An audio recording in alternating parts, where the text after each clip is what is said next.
friends, Miss Hewitt here again, and today I'm going to be reading you Chapter 6 of Lunch Money by Andrew Clements. Chapter 6 is titled Sour Business. Sometimes the disagreement between two kids stays that way, just between the kids themselves, but the clash between Greg and Maura had always been right out in the open, and it had deep historical roots. Their wrangling had been noticed by their parents, by their neighbors, by all their friends, and especially by every teacher who had ever had them in the classroom.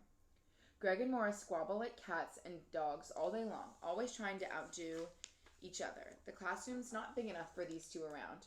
That's how their first grade teacher, Miss Gibson, had described the situation. Maura and Greg are both so headstrong. They have a definite personality conflict. That's what our fourth grade teacher, Miss Haverstock, had said about it. They're like positive and negative numbers, always trying to cancel each other out. That's how Mr.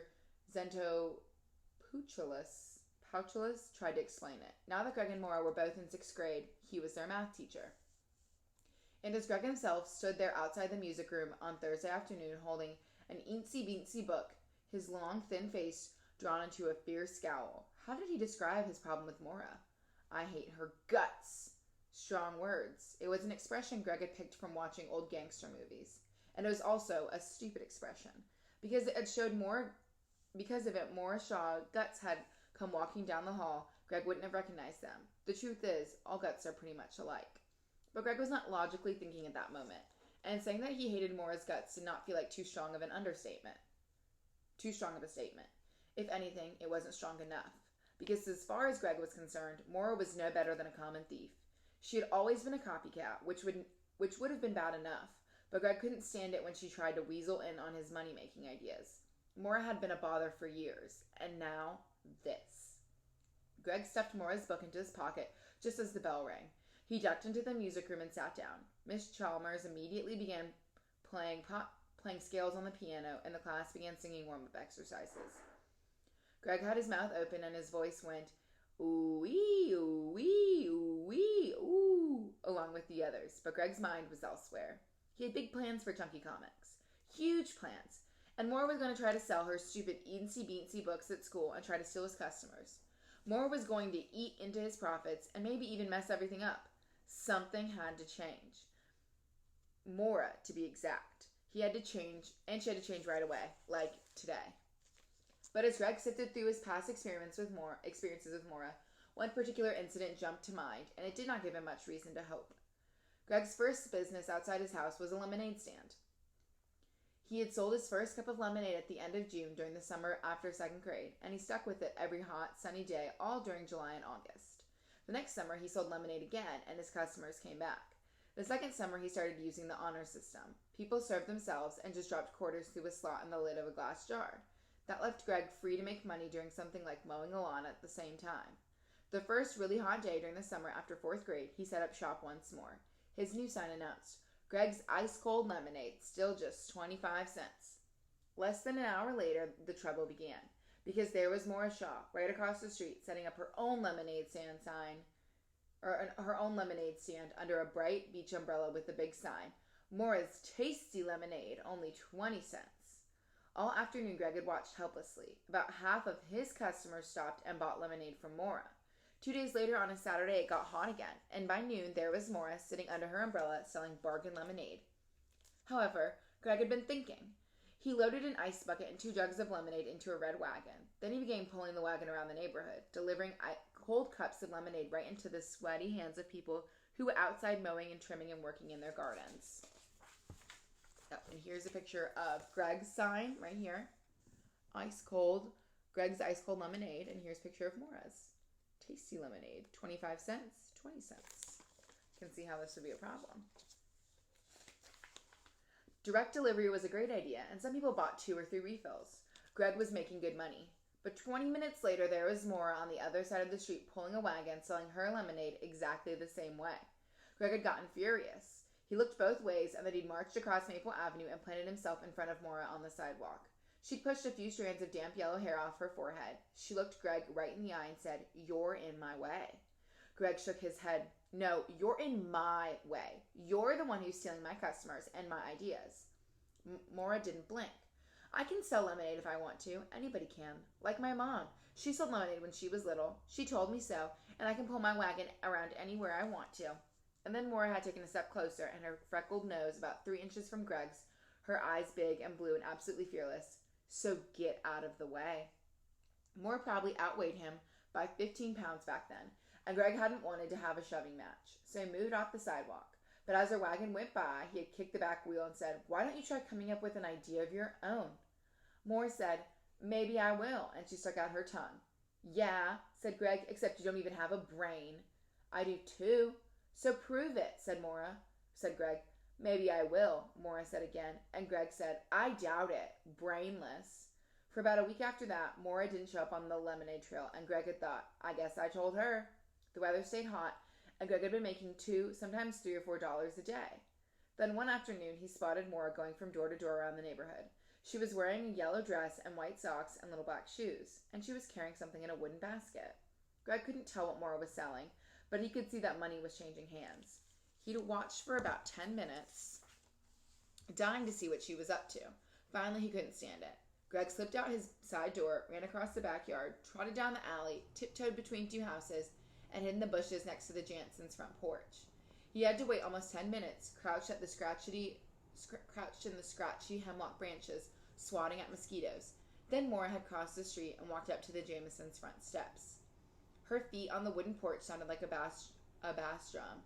Greg heard the bell, then little footsteps came running and someone bumped into the storm door. Maura said, "Hi, Timmy. Is your mommy home?" Timmy Jansen was about 3. After a long pause, he said, "She's my mommy." Maura said, "Uh-huh. Can you call your mommy for me?" Another pause. Timmy said, "She's my mommy." Maura laughed and said, "I know, so just turn around and shout. Mommy, someone's at the door. You can do that, right? So call her. Go on. Call her. Your mommy is at home, isn't she?" Another long pause. "She's my mommy." Maura gave up, and she called through the screen, "Miss Jansen? Miss Jansen, it's me, Maura Shaw. Is anybody home?" Greg had heard bigger footsteps, and then, "Oh, hello, Maura. Don't you look pretty today? It's not Girl Scout cookie time, is it?" "No, I'm selling pot holders. I made them myself." Over in the bushes, Greg had almost burst out laughing. "Pot holders? That is so dumb." Miss Jansen thought otherwise. "These are beautiful, Maura. So colorful. And you made them all by yourself?" "Uh-huh." "Well, I want these 2 for myself, and these blue and pink ones will go perfectly in my sister's kitchen. How much are you charging?" $2 each." "Ooh, a bargain. I'm going to buy an extra pair for myself." Greg heard Miss Jansen walk away, come back, and open the storm door. And then Greg had his favorite sound in all the world, the whisper of crisp bills as the money was counted out, except the bills were being counted into Maura's open hand. "Here's a 5 and 6, 7, 8, 9, 10, 11. Would you mind taking 4 quarters?" "Not at all." Greg heard the coins that Miss Jansen had said, "And that makes $12. Maura said, "Thank you." "And thank you, Maura. We'll think of you every time we use these pot holders in the kitchen, won't we, Timmy?" And Timmy said, "She's my mommy." Greg had heard enough. He slipped out of the bushes, scooted between the houses, and ran home. It was hot, so he got into the refrigerator and poured himself a glass of his leftover lemonade. It tasted sour. Greg remembered grabbing a pencil and a memo pad so he could do some calculating.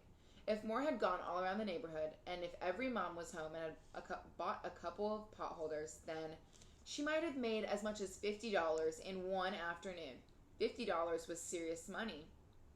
And then the doorbell had rung, and his mom had been called from the basement. "Greg, would you see who's at the door?" It was Maura. She had smiled at Greg and said, "Hello, little boy. Is your mommy at home?" Greg glared at her, then grinned and said, "She's my mommy." Maura's blue eyes had gotten wide and then narrowed. She pointed an accusing finger and said, "You were spying on me over at the Jansens, weren't you?" Greg's grin got bigger, and he said it, and again he'd said, "She's my mommy." Then, whoop! He slammed the door in Maura's face. It felt so good. The bell rang again, and as he opened the door for the second time, Greg called over his shoulder, "Mom, there's something at the door for you." Greg's mom had bustled into the front room. "Maura, I was hoping you'd be coming. Miss Altman called and said you were walking around with the prettiest pot holders. I hope you have some nice ones left over for me."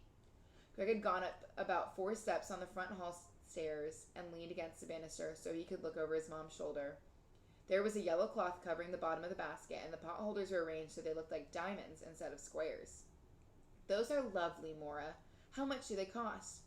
Mora had hesitated half a second, and then she said $3. "Three," Greg said. "I thought they were only $2 each." But Mora had held her ground. "I've only got 4 left, and these are my best ones. These are $3 each."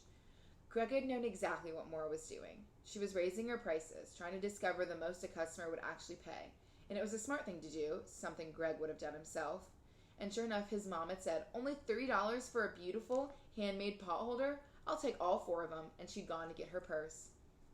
Mora had known exactly she just won a battle. She looked up at Greg, giving him a big smile, and said, "Still think I don't have a brain? I just made $12. Another $12, right here at your house. Say, I'm a little thirsty." She pulled a quarter from her pocket of her dress and held it out to him. "Could you grab me a cup of lemonade?" Greg curled up his lips and said, "I wouldn't give you." But just then his mom came back. He hadn't finished the sentence. He turned around, stomped up the stairs, and then down the hall to his bedroom and slammed the door. Sitting there in the music room, more than a year after the lemonade battles, Greg still remembered clearly what had happened. He had walked over to his bedroom window and watched Mora walk across Maple Avenue to her front door, swinging her empty picnic basket as she pushed another $12 into her dress pocket. And he remembered thinking that making those pot holders and selling them to moms had been a smart idea. And getting dressed up and putting that nice cloth in the bottom of the basket. Also smart. And Greg remembered that he had to admit that the girl he had called brainless was actually a good thinker. Mora did have a brain, and not backing down when he had caught her charging $3 per pot holder instead of 2, that had taken some guts. And remembering that Mora had guts reminded Greg of how much he hated them. Mora was a tough competitor, and in about 35 minutes, he had seen her because they were both in level 4 math. It was time for a showdown. And that was chapter 6 of Lunch Money.